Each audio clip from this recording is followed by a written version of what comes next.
Palakkad by election കഴിഞ്ഞു. കോൺഗ്രസിന് മിന്നുന്ന ജയമാണ് പാലക്കാട് കിട്ടിയിരിക്കുന്നത്. അതേസമയം BJPക്കാവട്ടെ ദയനീയ പരാജയമാണ് അവിടെ സംഭവിച്ചിരിക്കുന്നത്. അതുകൊണ്ട് തന്നെ സ്വാഭാവികമായും BJPയുടെ കെ സുരേന്ദ്രൻ അടക്കമുള്ള മുതിർന്ന നേതാക്കൾക്കെതിരെ പാർട്ടിക്കുള്ളിൽ നിന്നുകൊണ്ട് തന്നെ വലിയ പ്രതിഷേധം ഉയർന്നിരിക്കുന്നു. സംസ്ഥാന അധ്യക്ഷ പദവിയിൽ നിന്ന് കെ സുരേന്ദ്രനെ മാറ്റണം എന്നതടക്കമുള്ള തർക്കങ്ങൾ BJP ക്യാമ്പിൽ നടക്കുകയാണ്. ഇതിനിടെ കഴിഞ്ഞ ദിവസം നടന്ന ചാനൽ ചർച്ചയിൽ BJPയിൽ നിന്ന് കോൺഗ്രസിലേക്ക് എത്തിയ സന്ദീപ് വാര്യരും BJPയുടെ ഗോപാലകൃഷ്ണനും തമ്മിൽ വലിയ വാക്കുതർക്കങ്ങളുണ്ടായി. ഗോപാലകൃഷ്ണൻ പച്ചയ്ക്ക് വർഗീയത പറയുകയും സന്ദീപ് വാര്യർ അതെടുത്ത് ഉദ്ധരിക്കുകയും ഇവരുടെ ആശയമെന്ന് പറയുന്നത് വർഗീയതയാണെന്നും അങ്ങനെയുള്ള വർഗീയത തനിക്ക് പറ്റാത്തതുകൊണ്ടുമൊക്കെയാണ് താൻ ആ പാർട്ടി വിട്ട് കോൺഗ്രസ്സിലെത്തിയതെന്നുമാണ് സന്ദീപ് വാര്യർ പറയുന്നത്. മാതൃഭൂമി ന്യൂസിൽ നടന്ന ഈ ചാനൽ ചർച്ചയിലെ ചൂടൻ രംഗങ്ങൾ നമുക്കൊന്ന് നോക്കി വരാം. BJPയുടെ നേതാവ് ഗോപാലകൃഷ്ണൻ പറഞ്ഞ ചില കാര്യങ്ങൾക്ക് മറുപടി പറഞ്ഞിട്ട് ഞാനങ്ങ് പൊയ്ക്കോളാം, ബാക്കി ഇതിൽ ഏറ്റോളും, ഇതിൽ ചെയ്തോളും. ഇവിടെ കുറിച്ച് അദ്ദേഹം പറഞ്ഞല്ലോ, കേട്ടല്ലോ അദ്ദേഹത്തിന്റെ BJP നേതാക്കന്മാരുടെ മുഖമുദ്ര. സ്നേഹത്തിന്റെ ഭാഷയല്ല പറഞ്ഞ. ഞാൻ 10 മിനിറ്റ് ഞാൻ ഇവിടെ കോൺഗ്രസിന്റെ പ്രതിനിധിയുണ്ട്. ഞാൻ സ്നേഹത്തിന്റെ കടലല്ല. ഇല്ലല്ല, മിണ്ടാതിരിക്കാൻ പറഞ്ഞു. ഞാൻ മാതൃഭൂമിക്ക് 10 മിനിറ്റ് സമയം എന്ന് പറഞ്ഞ് വന്നാണ്. എനിക്ക് മറ്റു ചില പരിപാടികളുണ്ട്. ഇവിടെ കോൺഗ്രസിന്റെ പ്രതിനിധിയുണ്ട്. താങ്കൾക്ക് മറുപടി നൽകാൻ റിജിൽ ധാരാളമാണ്. അദ്ദേഹം ഇരുന്ന് മറുപടി പറയും. ഞാനൊന്ന് പൂർത്തിയായിക്കോട്ടെ. ഇപ്പോൾ അങ്ങ് പറഞ്ഞ ചില കാര്യങ്ങൾക്ക് മാത്രം പറഞ്ഞിട്ട് പോകാൻ വേണ്ടിയിട്ടാണ്. അദ്ദേഹം പറഞ്ഞ കാര്യം, ഞാൻ എന്തോ വർഗീയത വലിയ തോതിൽ പറയുന്നയാളാണ്, ഞാൻ വർഗീയമായ രീതിയിൽ ജനങ്ങൾക്കിടയിൽ ഭിന്നിപ്പുണ്ടാക്കാൻ ശ്രമിച്ചയാളാണ്, ഞാൻ വളരെ മോശക്കാരനാണ്, അങ്ങനെയൊക്കെയാണല്ലോ ഇപ്പോൾ അദ്ദേഹം പറഞ്ഞത്. ഞാൻ അദ്ദേഹത്തെ ഓർമ്മിപ്പിക്കാൻ ആഗ്രഹിക്കുന്നത്, കഴിഞ്ഞ നിയമസഭാ തെരഞ്ഞെടുപ്പിന്റെ കാലത്ത് ഒല്ലൂരിലെ ഒരു ക്രിസ്ത്യൻ പള്ളിക്കകത്ത് കയറി ചെന്നിട്ട് തൃശ്ശൂരിൽ മുസ്ലിങ്ങളുടെ സ്ഥാപനങ്ങൾ, വ്യാപാര സ്ഥാപനങ്ങൾ കൂടുകയാണ്, നിങ്ങൾ ജാഗ്രത പാലിക്കണം, അതുകൊണ്ട് എനിക്ക് വോട്ട് ചെയ്യണം എന്ന് പറഞ്ഞ വ്യക്തിയാണ്. അത് മാത്രല്ല, നിങ്ങൾ പറയൂ. ഞാൻ മാറില്ല, ഞാൻ ഇന്നും ഉറച്ചു നിൽക്കാണ്, ഇന്നും ഉറച്ചു നിൽക്കുന്ന ആളാണ്. അത് വർഗീയതയല്ല, ഫാക്ടാണ്. ഞാൻ മാറ്റി പറഞ്ഞില്ല എന്ന് നിങ്ങളെ ഞാൻ ഉറച്ചു നിൽക്കുന്ന ആളാണ്, ഉറച്ചു നിൽക്കുന്ന ആളാണ്. ഞാൻ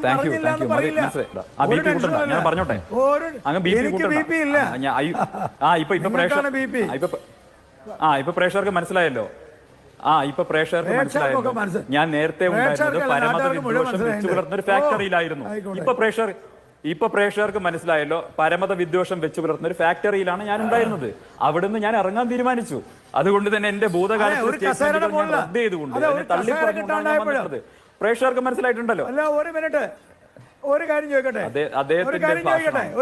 ഞാൻ പറഞ്ഞോട്ടെ, ഞാൻ പൂർത്തിയാക്കട്ടെ.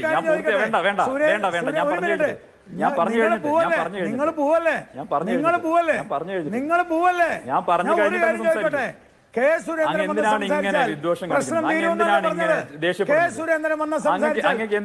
പറഞ്ഞത് നിങ്ങള് എന്ത് ദേഷ്യം? ഒരു ദേഷ്യമില്ല, ഒരു ദേഷ്യമില്ല.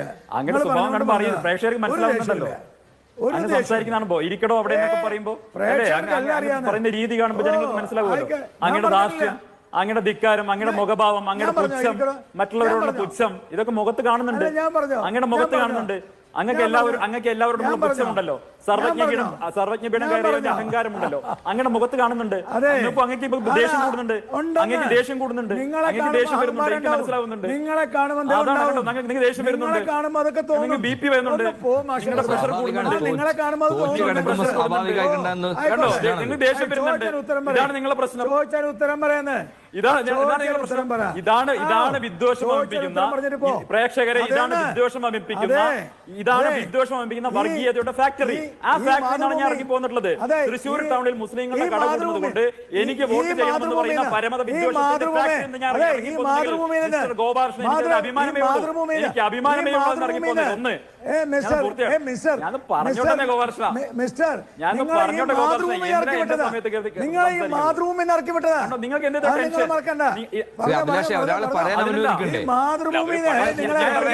ഞാൻ ഇറങ്ങിപ്പോയതാ. രണ്ടുപേരും ഞാൻ ഇറങ്ങിപ്പോയതാ. നിങ്ങൾ പോവല്ലേ അല്ല, ഞാൻ ഇറങ്ങിപ്പോയത്. അപ്പൊ എനിക്ക് പറയണ്ടേ ഈ മാതൃഭൂമിന്ന് നിങ്ങളെ ഇറക്കി വിട്ടല്ലേ നിങ്ങളെ ഞാനല്ലോ പിന്നെ ഗോപാലകൃഷ്ണൻ ഒരു ടെൻഷനില്ല വെള്ളം കൊടുക്കണം. ആൾക്ക് ഹാർട്ട് അറ്റാക്ക് പോലും വരും, പേടിക്കും. എനിക്ക് എന്താണ് മദ്യം കിട്ടും മനസ്സിലായില്ലേ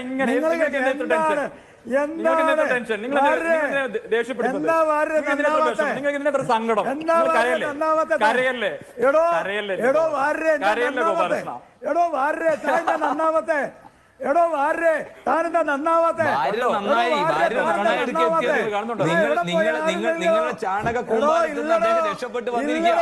അതുകൊണ്ട് അദ്ദേഹത്തിന്റെ നിലപാടിന് പാലക്കാട് ജനത അംഗീകാരം നൽകി.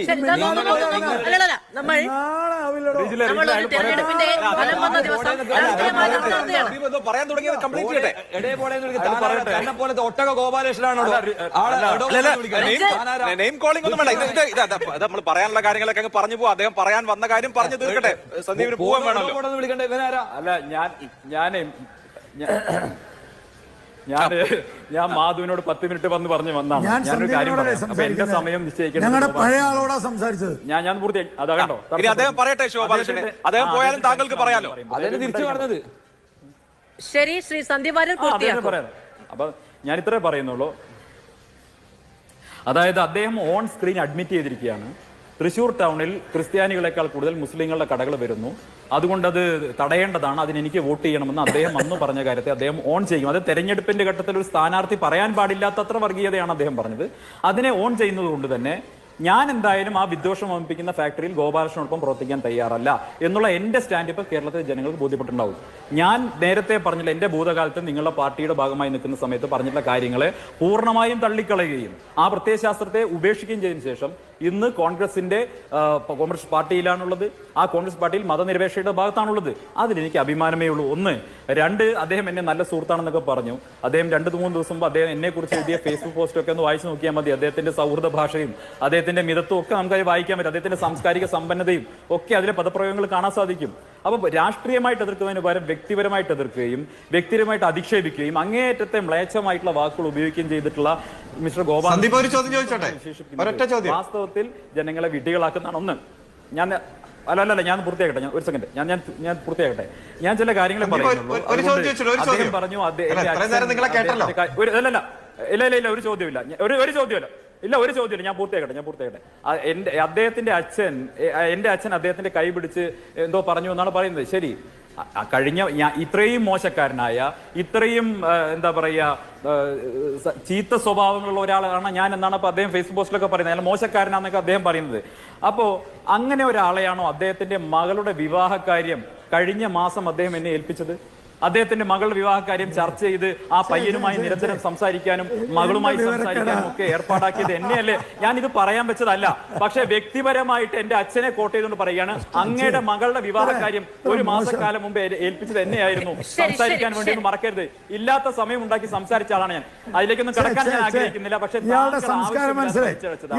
ദയവ് ചെയ്ത് ഉച്ചവും പരിഹാസവും ദയവ് ചെയ്ത് ഉച്ചവും പരിഹാസവും അവസാനിപ്പിക്കുക, ധാർഷ്ട്യം അവസാനിപ്പിക്കുക, ധിക്കാരം അവസാനിപ്പിക്കുക. ഗോപാലകൃഷ്ണ, നിങ്ങൾ ധിക്കാരവും ധാർഷ്ട്യം അവസാനിപ്പിക്കുക. നിങ്ങൾക്കാണ് നാണക്കേട് വേണ്ടത്. ഈ ദിവസം നിങ്ങൾക്കാണ് നാണക്കേട് വേണ്ടത്. നാണുണ്ടോ? എത്ര തനിക്ക് പോപ്പുലർ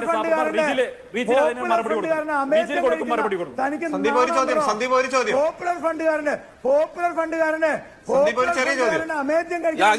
കടുത്ത അത്തരം നമ്മളൊരു ചർച്ചയിലാണ് ഗോപാലകൃഷ്ണൻ, നമ്മളൊരു ചർച്ചയിലാണ്.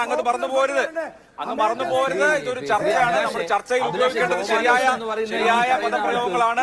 ഒരിക്കലും നമ്മൾ മോശം പദപ്രയോഗങ്ങൾ നടത്താൻ പാടില്ല. ചർച്ചയുടെ ഡെക്കോറം കീപ്പ് ചെയ്യണം. രാഷ്ട്രീയ സംവാദമാണ്.